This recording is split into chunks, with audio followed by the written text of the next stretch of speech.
Sports governance bill, जी हाँ, Sunday special के एक और एपिसोड के अंदर आपका स्वागत है। और आज इस एपिसोड के अंदर हम लोकसभा के अंदर एक बिल टेबल्ड हुआ है, स्पोर्ट्स गवर्नेंस बिल। उसको एनालाइज करेंगे, आपको बताने की कोशिश करेंगे कि इससे क्रिकेट कितना बदल जाएगा, इससे हमारे देश के अंदर स्पोर्ट्स की दशा है वो कितनी बदल जाएगी, और बीसीसीआई के ऊपर क्या बिजली गिरने वाली है। इसी के साथ साथ देखिए, लोकसभा के अंदर, राज्यसभा के अंदर हमारे एमपी, खासकर देश का विपक्ष जो है वो चीखने चिल्लाने के अलावा तो कुछ और करता नहीं है। तो कुछ बिल्स होते हैं जो टेबल होते हैं, तो उनको लेकर हम आपके पास आए हैं। उसमें से एक बिल है स्पोर्ट्स गवर्नेंस बिल।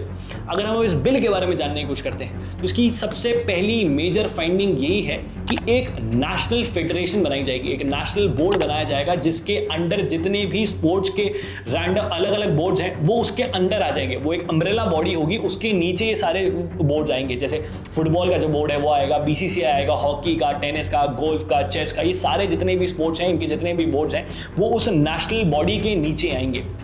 फिर दूसरी इसके अंदर हाईलाइट ये होती है कि इलेक्शन का पैनल बनाया जाएगा। जी हाँ, ऐसा नहीं है कि रैंडमली किसी भी व्यक्ति को चूज कर लिया जाएगा कि अब से वो सेक्रेटरी है, अब से वो प्रेसिडेंट बन गया है, पॉलिटिकल बैकग्राउंड से आता है, ये सब चीज़ें, ऐसा नहीं होगा।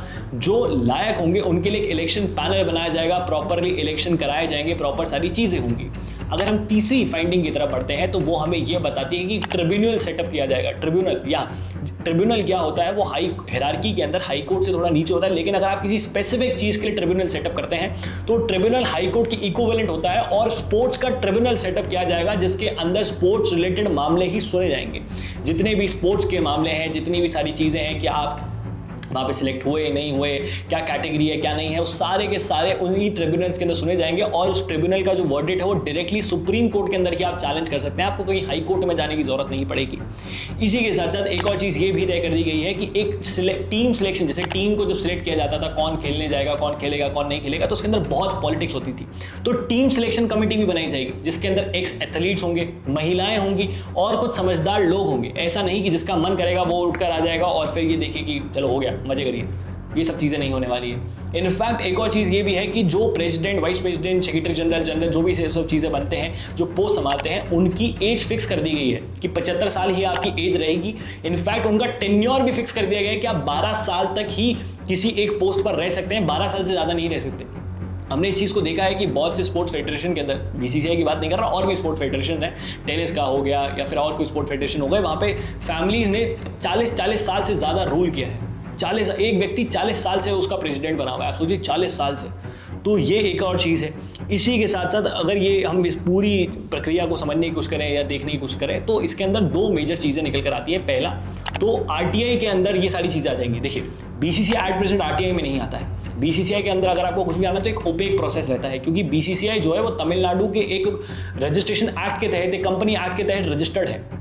लेकिन अब बीसीसीआई जो है गवर्नमेंट के अंदर आ जाएगा, तो सारी स्पोर्ट्स बॉडी जो है वो आरटीआई के अंडर आ जाएंगी। आरटीआई के अंदर आ जाएंगी तो लोगों के लिए बहुत ईजी होगा कि अगर हमारा पैसा लग भी रहा है, जनता का पैसा भी लग रहा है, क्या लग रहा है, तो वो भी आप यूटिलाइज करते हैं। खिलाड़ियों के लिए बहुत ईजी होगा कि क्या सब चीज़ें चल रही हैं, तो वो उनके लिए भी बहुत पारदर्शिता रहेगी।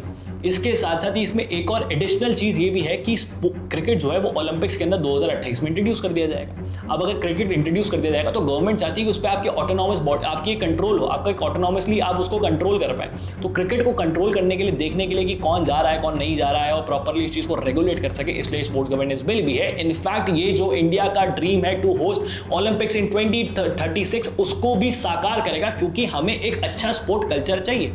हम ये नहीं चाहते कि हमारे पास खिलाड़ी तो बहुत ज़्यादा है, हमारे पास पोटेंशियल तो बहुत ज़्यादा है, 140 करोड़ की जनसंख्या का देश है, लेकिन ओलंपिक्स में मेडल आते हैं 6, 7, 8, हद मार के इतने आते हैं। पैरालंपिक्स में फिर भी ज़्यादा आ जाते हैं, लेकिन जो मेन ओलंपिक्स है उसमें इतने ही मेडल आते हैं। डबल डिजिट में बहुत कम बार हम जा पाते हैं। तो ये जो चीज़ निकल के सामने आती है ना, ये देश को बहुत पीछे ले जाता है। हमें स्पोर्ट्स के अंदर भी खुद को आगे बढ़ाना है, क्योंकि एक चीज़ ध्यान रखिएगा, स्पोर्ट एक सॉफ्ट पावर की तरह होती है। If India wants to become the super power of this world, हमें एक ग्लोबली हेजेमनी खुद की क्रिएट करनी है, तो हमें स्पोर्ट्स को as a soft power create करना पड़ेगा। अब खुद इस चीज़ को देखिए, जब अगर टेनिस के अंदर विंबलडन हो रहा है, ऑस्ट्रेलियन ओपन हो रहा है, फ्रेंच ओपन हो रहा है, तो वहाँ पर खेलने आने वाले खिलाड़ियों की जिस तरीके से, भले वो एक ही स्पोर्ट खेल रहे हैं, टेनिस खेल रहे हैं, ठीक है, उस देश का टेनिस बहुत अच्छा है, जब वो टेनिस खेलते हैं तो उस देश के बारे में जाना जाता है कि कौन से देश से आया है, अच्छा उस देश के अंदर ये खासियत है, ये अच्छा है, वो अच्छा है। फुटबॉल जब होता है, फीफा होता है, तो आप देखिए कि देशों की जीडीपी बढ़ जाती है। देश, अगर अर्जेंटीना जीत रही है तो अर्जेंटीना के बारे में पूरी दुनिया भर के अंदर बात होगी, अर्जेंटीना में क्या अच्छा है क्या नहीं है, उसमें बिजनेस कर सकते हैं नहीं कर सकते हैं, क्या सब चीज़ें। ब्राज़ील के बारे में बात होगी, पोर्चुगल के बारे में बात होगी। तो स्पोर्ट एक सॉफ्ट पावर की तरह काम आ जाता है बहुत बार जियो पॉलिटिक्स के अंदर। और इनफैक्ट एक चीज़ को ध्यान रखिएगा, मैं वो जो लाइन मैंने अंग्रेजी में बोली मैं हिंदी में बोल देता हूँ कि अगर हमें सुपर पावर बनना है तो एक स्पोर्ट, एक सॉफ्ट पावर हमें डेवलप करनी पड़ेगी। हम सिर्फ क्रिकेट पे रिलायबल नहीं रह सकते। आप खुद इस चीज़ को सोचिए, अगर चेस के अंदर मैग्नस कार्लसन को पहले डी गुकेश हरा देते हैं, फिर प्रज्ञानंदा हरा देते हैं, तो हिंदुस्तान का नाम कितना आगे बढ़ जाता है। कि इंडिया का चेस कल्चर सोचिए, इंडिया के अंदर देखिए वो तिलक लगा के जा रहे हैं तो कहाँ से आ रहे हैं, देखिए साउथ इंडिया से आ रहे हैं, वहाँ पे ये अच्छा है, वहाँ पे वो अच्छा है, लोग विजिट करने आएंगे कि गुकेश इस शहर से आता है, गुकेश इस देश से आता है, इसको विजिट करने चलते हैं, ये करते हैं, वो चलते हैं, वो करने चलते हैं। तो वो रिप्रेजेंट करते हैं। जितना ज़्यादा आप नेशनल लेवल पे खुद की कंट्री को, इंटरनेशनल लेवल पे खुद की कंट्री को रिप्रेजेंट करेंगे, उतनी ज़्यादा आपकी कंट्री की सॉफ्ट पावर बढ़ेगी। बाकी आपकी इसके ऊपर क्या राय है नीचे कमेंट बॉक्स में लिख के बताइएगा। इस वीडियो को शेयर करें, ज़्यादा लोगों तक पहुँचाएं। जय हिंद, जय भारत, भारत माता की जय। हाँ, पानी बचाएं।